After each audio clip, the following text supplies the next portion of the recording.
أعوذ بالله من الشيطان الرجيم بسم الله الرحمن الرحيم قل أي شيء أكبر شهادة قل الله شهيد بيني وبينكم وأوحي إلي هذا القرآن لأنذركم به ومن بلغ أئنكم لتشهدون أن مع الله آلهة أخرى قل لا أشهد قل إنما هو إله واحد وإنني بريء مما تشركون الذين آتيناهم الكتاب يعرفونه كما يعرفون أبناءهم الذين خسروا أنفسهم فهم لا يؤمنون صدق اللہ العظیم۔ نبی اکرم صلی اللہ علیہ وسلم نے جب لوگوں کو دین کی دعوت دی، اللہ تعالیٰ کا تعارف کرایا، تو لوگوں نے مختلف قسم کے شکوک و شبہات پیدا کیے۔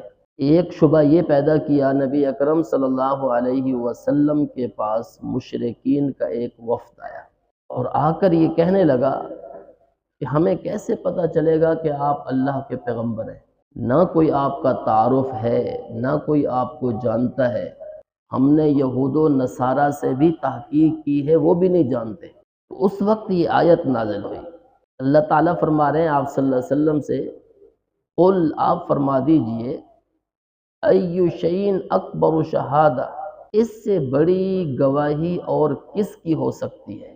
یعنی اللہ تعالیٰ سے بڑھ کر گواہی کس کی ہو سکتی ہے؟ یہاں سوالیہ انداز میں فرمایا کہ آپ ان سے فرمائیے کہ اس سے بڑی گواہی کس کی ہو سکتی ہے جو اللہ تعالیٰ دے رہے ہیں؟ یعنی اللہ تعالیٰ یہ گواہی دے رہے ہیں کہ آپ اللہ کے پیغمبر ہیں، اب اللہ تعالیٰ سے بڑھ کر تمہیں کس کی گواہی چاہیے؟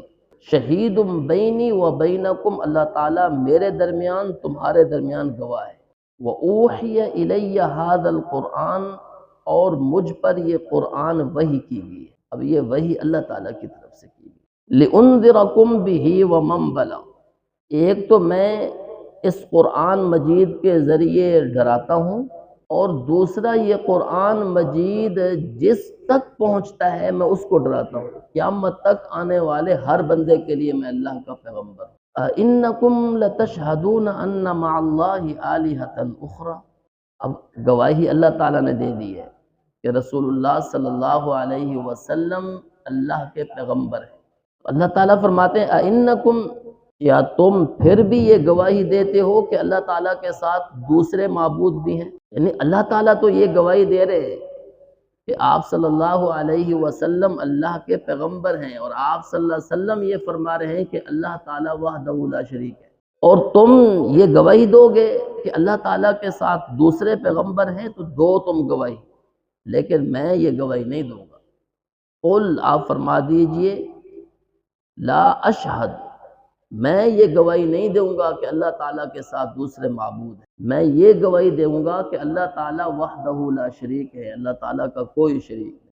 قل آپ فرما دیجئے، انما هو الہ واحد، اللہ تعالیٰ ایک ہی معبود، وانی بریء مما تشرکون، اور میں اس شرک سے بری ہوں جو تم کرتے ہو۔ شرک کیا کرتے ہو؟ تم اللہ تعالیٰ کے ساتھ دوسرے لوگوں کو شریک ٹھہراتے، تم اپنی منمانی سے اپنے معبود بناتے ہو، پھر ان کی عبادت کرتے ہو۔ چونکہ ان مشرکین نے آ کر یہ شبہ پیدا کیا تھا، یہود و نصارہ بھی آپ کو نہیں جانتے، اللہ تعالیٰ نے اس کی تردید فرمائی، فرمایا الذین آتیناہم الکتاب، وہ لوگ جن کو ہم نے کتاب دی، یعنی یہود و نصارہ، کتاب سے مراد تورات اور انجیل ہے، جن کو ہم نے کتاب دی وہ تو آپ صلی اللہ علیہ وسلم کو ایسے جانتے ہیں جیسے وہ اپنی اولاد کو جانتے ہیں۔ وجہ اس کی یہ ہے کہ رسول اللہ صلی اللہ علیہ وسلم کی صفات، رسول اللہ صلی اللہ علیہ وسلم کا وطن اصلی،